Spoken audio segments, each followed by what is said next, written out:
Final state witness in the trial within a trial in the SENZO MEYIWA murder trial, that's Dr. NHLOKWE, says there was no signs of assault in accused number 2, that's Bongani Ntanzi, who the state has described as a gun supplier and hitman. This despite Ntanzi claiming he was assaulted by police in 2020. The testimony is part of the evidence to determine the admissibility of confession statements signed by Bongani Ntanzi as well as Muzi Sibia. Joining us to tell us the possible implication of this testimony is legal expert in Thabiseng Dubazana. Thabiseng, a pleasure to have you on the program this afternoon. So, the recent testimony from Dr. NHLOKWE suggests that there were no signs of trauma or even assault on Bongani Ntanzi during his dental examination. How might this impact the defense's claim that Ntanzi was severely assaulted and also forced to sign a confession statement?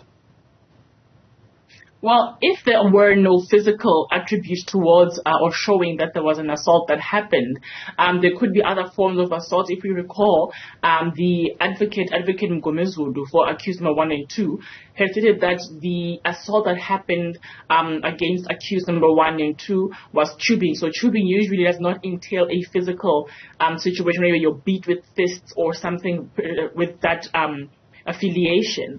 But what would happen is that you are tied up and then you are dunked in water and then to make as if you are drowning. And that doesn't necessarily leave any sort of mark on the body.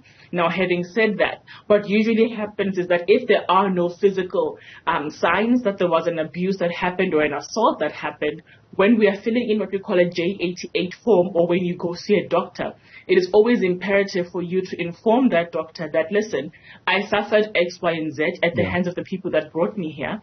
And as a result, I would like for you to do an extensive test, because if they don't know what to look for, they will not look for it. So, having said all of that, I think now the ball is within the presiding officer's court to decide whether or not there was sufficient evidence both from the defense side and the state side, and then decide which one is better. But based on what we are seeing with the evidence that has gone by so far, besides the actual assault that happened against accused number 1 and 2, we are seeing the way in which this confession was conducted in terms of Section 35 rules. And we see that it is lacking in that situation, which may sway the mind of the presiding officer.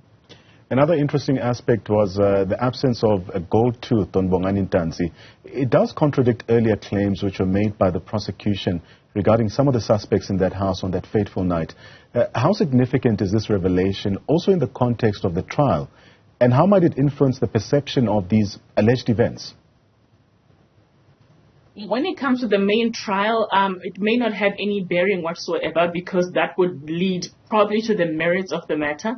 And what we are currently dealing with is a trial within a trial, wherein we are trying to determine or ascertain the admissibility of the confession that was signed by the accused. So, with the fact that accused number 2 did not have a gold tooth per the way he was described, or one of the perpetrators were described to have been in the house, may lead to an identification issue. If you recall, in the beginning of this new trial, not the first trial under a different presiding officer, there was the issue of identity of the accused persons, that the people who identified the accused person could not possibly have seen the people the way in which that they did. Some were running, some were seeing them at a far stage, and those who were within the house don't seem to have a clear recollection, especially because we're dealing with alcohol consumption, we're dealing with a chaotic situation. But that will, if they leave that evidence in the main trial, then perhaps it may sway in the direction that perhaps the accused persons may be found not guilty. But apart from that, for now, in the confines of trial within a trial, it may not have any bearing per se, because here we're trying to see whether or not the accused person gave the evidence, or rather gave the confession without any undue influence that was given or that was placed upon him. Which leads me to my next point. I mean, as a legal expert, can you explain the importance of this ongoing trial within a trial that really focuses on the admissibility of the confession statements? And how might the outcome of this affect the overall trial? So, the state, in their docket, they are using these confessions to say that even though you're here defending yourself, saying that you did not commit this crime, we have a confession from you that says otherwise. And now the defense attorneys are saying, yes, you may have this confession, but this confession does not follow the rules, the way in which it was conducted. So we look at section 217, 218, 219 of the Criminal Procedure Act, right? So now, at this stage, the court has to decide whether it can take these confessions and make them evidence of the court. So for now, they haven't been handed in, so they can form part of the evidence that has already been handed into the court.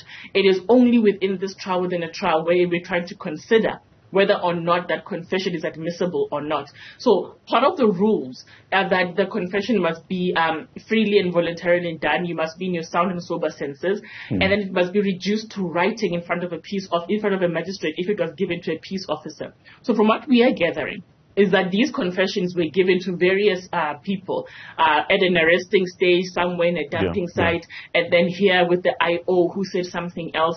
And then they went to the Boksburg, I think, Magistrates Court, wherein this confession was reduced to writing. But all these things, the way in which they happened, do not seem to follow the rules. If you remember, Advocate Msholol, I believe it was, the way in which she was asking whether or not before the accused persons gave this confession, the rights were read to them. It was important and very significant why she asked that question. And unfortunately, the IO didn't see this, or rather understand it.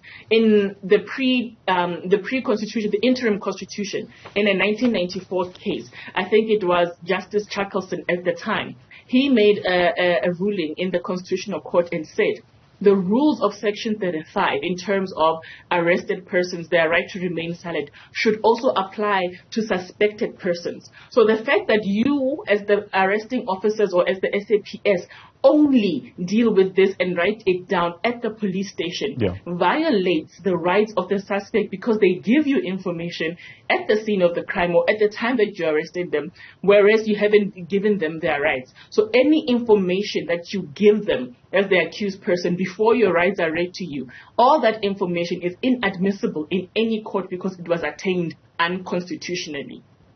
Let's look back at the testimony of Dr. NHLOKWE.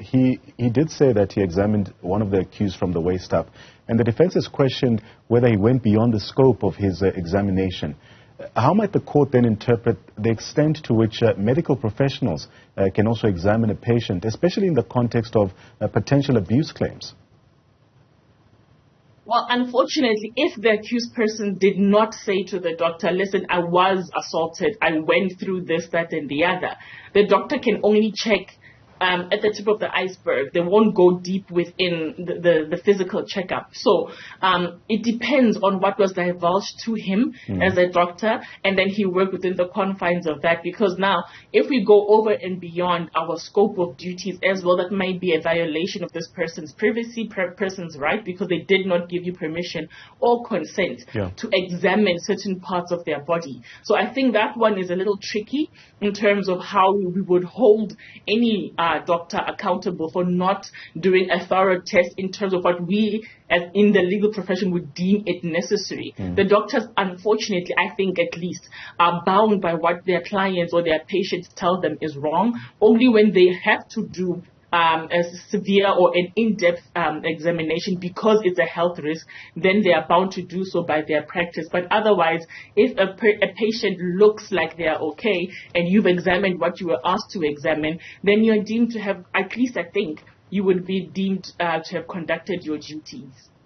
So, Ntabiseng, with the varying accounts presented in the trial, how crucial is it for the court to really establish the credibility of witness testimonies, especially when they play a key role in really shaping the narrative of some of the events leading to SENZO MEYIWA's death? Credibility is very, very important. So if you flake, for lack of a better term, during cross-examination, and then your story starts to dwindle a little bit, it now throws a shadow on whether you are a credible witness or not. Because if your story is indeed the truth, it will stand the test of time. No matter what it is that a defense attorney throws at you, your story will remain. So here's the thing about defense attorneys. We'll ask you the same question 10,000 times, but in varying ways. And if you still stick to your story, we will move on. And then because we see, okay, you are sure about this aspect. But if we ask you once and your story changes already, we will hammer at that because we're trying to show the issue of credibility. So in this instance, there's so many stories that are so contradicting to one another. It makes one wonder whether or not the witnesses that are before the court actually saw what they deemed to have seen on the day in question.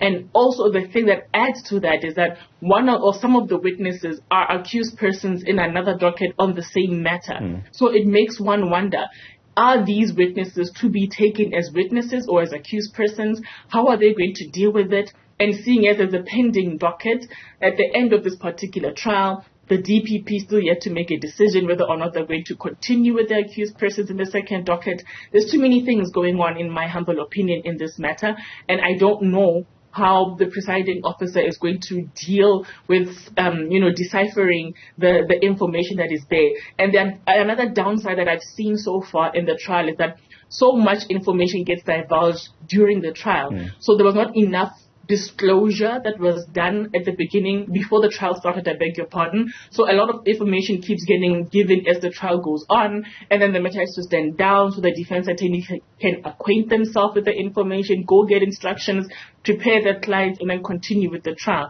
That for me doesn't make any sense. It should have been given before the trial started. We can't be giving information as the trial goes on. Thank you so much for your time. That's a legal expert in Thabiseng Duazana, helping us unpack some of the events at the SENZO MEYIWA murder trial this week.